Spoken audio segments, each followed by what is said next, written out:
All right, let's jump right into this explainer. Today, we're going to tackle a massive, and I mean massive, paradigm shift regarding how we view ancient biblical texts. You know, when we look back at history and the foundational documents of various cultures, we usually carry around this whole set of preconceived notions. We tend to separate the ancient world into two neat, completely separate little boxes.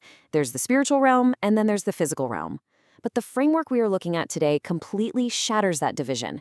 It presents an entirely different way of reading these texts.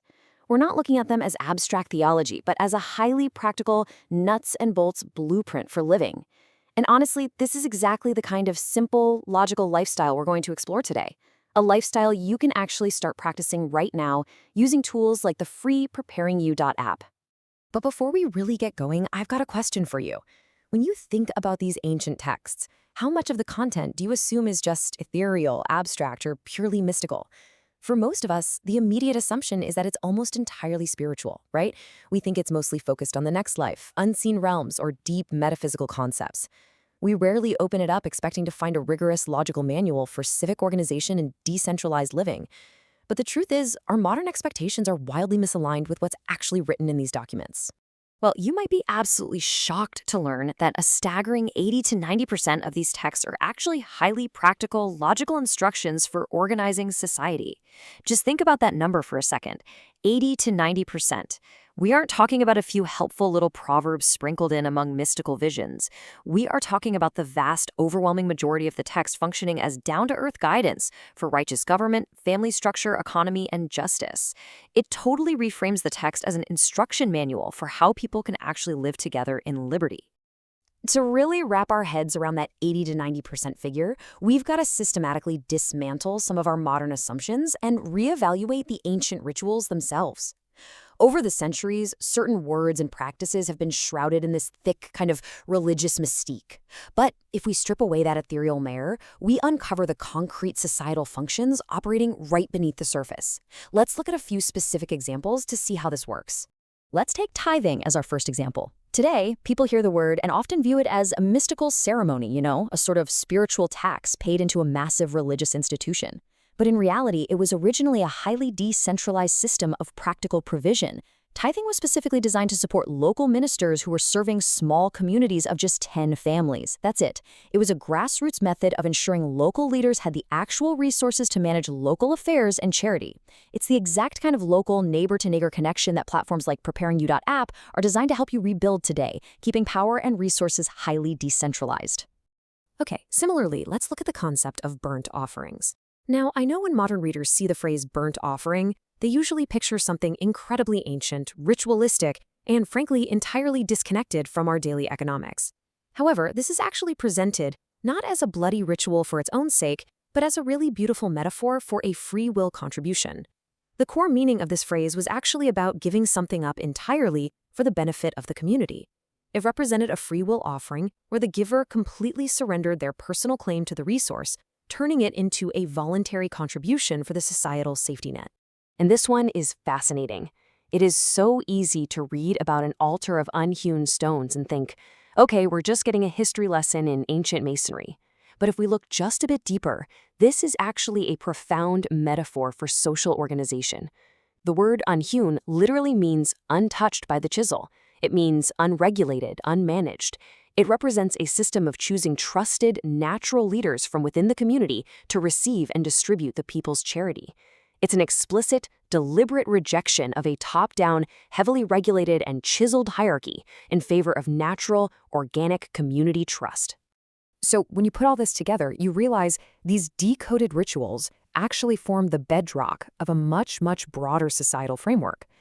Once you see that tithing, offerings, and altars are actually mechanisms for local, voluntary community support, the rest of the text starts to look very different. This isn't just a list of religious demands.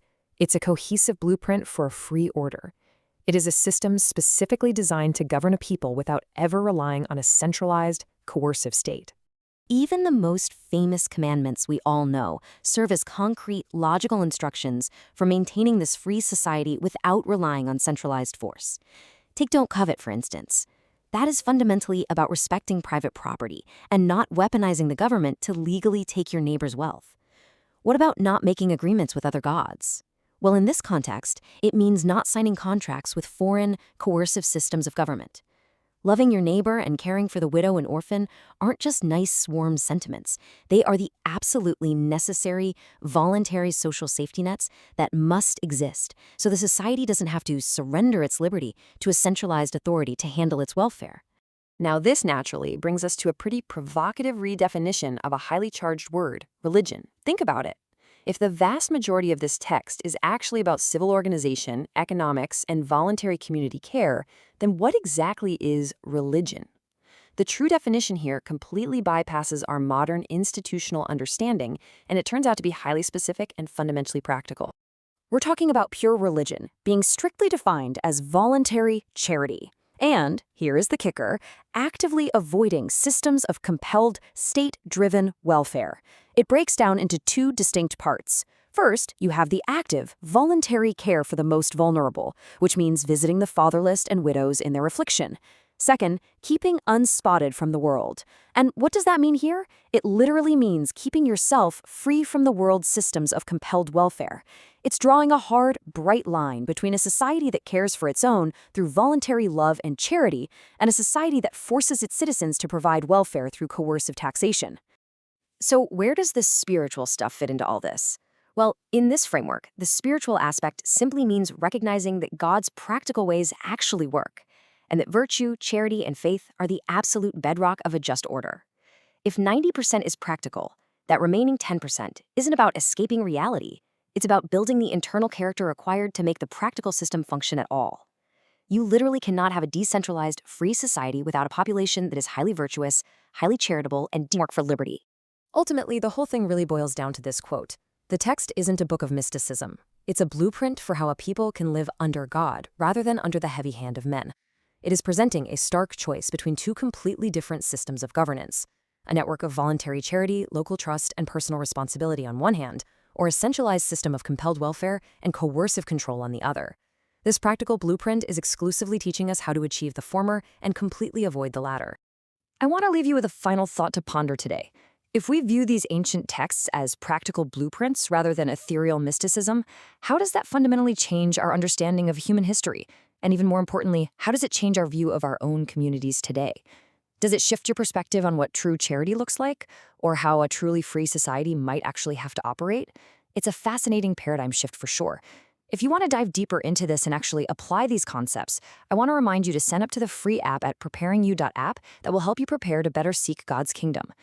This app is created with the intention to prepare the user to live according to the laws of nature, the simple, logical, and righteous life God has intended all to live by. Thanks so much for joining me on this explainer, and keep questioning those long-held assumptions.